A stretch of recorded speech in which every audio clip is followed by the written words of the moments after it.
So previously I talked about an idea about using a stirring engine and a vortex tube to overcome each of the difficulties for making a better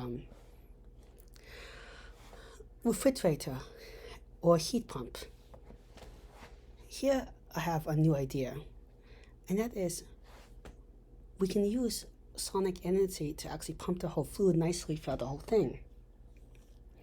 And sonic energy has a lot of benefits. It can benefits, but will require almost no moving parts and wouldn't cause a loss of friction, or you have to have all these tight mechanical fittings where stuff is rubbing together and there could be fluid leakage or all these other things could happen. So it'd be one solid chunk, and there's no rubbing against which generates heat or lose of energy. Now, this sonic energy can pump stuff by causing a wave that compresses as it goes along a certain distance, then expands again. As it's compressing, the wave kind of gets more pressure over here, forcing stuff down here. As it decompresses, it also sucks it ahead, but the decompression is more extreme in front of it than there, where it's more dispersed. The arrows are going in all different directions, as I've shown before. Like a circle.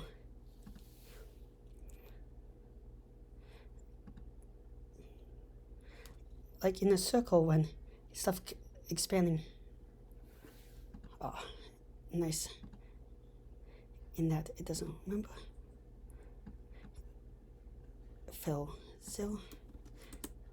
Like in a circle, when it's pulling stuff here and here, these arrows, it's really forcing stuff in here.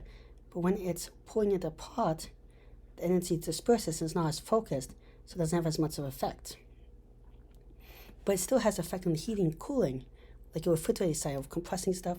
When stuff is compressed, it's more thermally conductive, so it also becomes more thermally conductive as it goes along a certain direction, outwards, and less when it goes in a different direction. Now, the key important part for now you can also use phase differences to make a sonic thing more or less efficient. Now, phase difference is when a wave has the same, it's when everything else is the same with a wave, or that you somehow standardize it, which is more complicated. Wow, that was a little slow. But it goes up and down the same height. It takes the same amount of time to go up and down, but just a little off. So when one goes up, the other one goes down, or vice versa, or that's slightly off. You can have phase differences if stuff is not equal, but then you have to standardize it by some parameter. Like line up at one point and then just measure every other point or something like that, instead of every single point as it goes up and down. But anyways, the phase difference is also how, if I remember, I told you what makes a stirring engine part of the reason it's so efficient, with at least two. But you can make a phase difference throughout the whole thing with how the sonic wave travels. And the way you could do that is by having different materials throughout the whole construction. And this will take a lot of modeling, but it's something that models could do easily. And different materials vibrate at a different frequency, just like a spring. Some springs, when you compress them and decompress them, they vibrate a lot faster than other springs when you compress or decompress. Or certain pendulums swing much faster than other pendulum. There's a lot of things you can vary density. Material structure can also do it. And with like chemical composition, because some materials, the atoms can move energy a lot faster and hit each other. Crystal structures tend to slow down compared to amorphous, more glass-like structures. A bunch of things.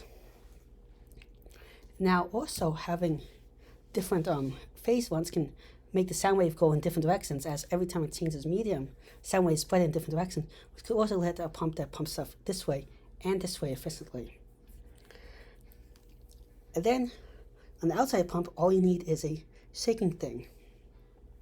Combine that with my idea to how to keep hydrogen better into vessels. This could keep hydrogen as a coolant very well. Hydrogen would be one of the best coolants. theoretically, if we can get over the heat transfer rate and other problems.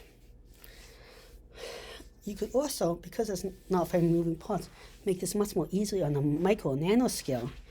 What's on a micro nano scale, by carving it, there's even a bigger advantage, because then there's a lot more surface area, so heat could go out a lot faster. And also, sonic pumps work better at the small scale. And little maybe finer control, it depends. If you get too small, you lose control. Well, thank you very much for listening. Please like and subscribe. It really helps the channel out. Also, if you have any ideas for future videos, topics, or anything, criticism, leave them in the comment section below, or feel free to DM me. I just don't want to give out my DMs to everybody. Thank you very much. Goodbye.